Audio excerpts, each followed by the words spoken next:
បងប្អូនរដូវកាលនេះរដូវកាលភ្លៀងអញ្ចឹង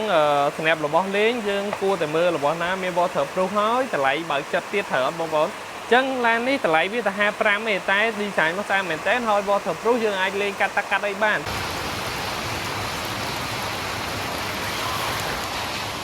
តែបើសិនជាលេងកាត់ឆ្លក់ឬមួយក៏យើងលេងយូរទៅមានអាការៈឆ្លងគាំងបងប្អូនគ្រាន់ដោះថ្មលីងថ្មវាចេញមកបានដែរអត់បញ្ហាទេទុកឲ្យមកយកไปស្ងួតស្អែកលេងបានវិញទៀតហើយម៉ូតនេះស្អាតខ្លាំងដោយសារអីបងប្អូនជំរឿប្រព័ន្ធភ្លើងគេណែពេលមានសញ្ញោពេលបតហើយលោតខាងក្រោយទេណែសញ្ញោឃើញទេហើយវិលមកខាងនេះដូចគ្នាបងប្អូនសញ្ញោបានដូចគ្នាហើយប្រព័ន្ធភ្លើងក៏មានច្រើន function ទៀតបងប្អូនជំរឿណាអូខេបងប្អូនអញ្ចឹងបិទតា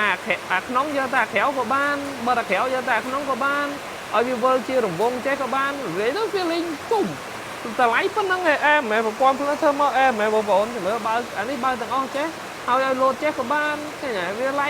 ប្រព័ន្ធភ្លើងវាធ្វើមកបានច្រើន function ឲ្យយើងមែនតើពេលបតអីមានសញ្ញោតាមទៀតហើយលបឿនវា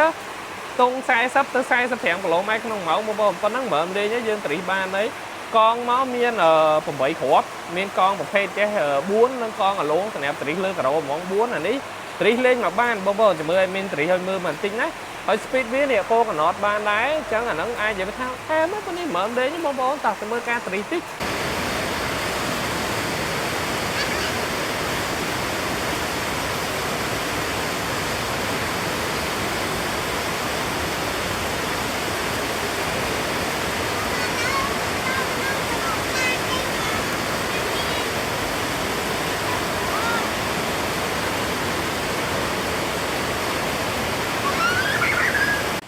ដូចបងប្អូនឃើញចឹងត្រូវសាត់ត្រូវអីតាមប៉ុណ្ណឹងក៏នៅជាបានដែរគឺ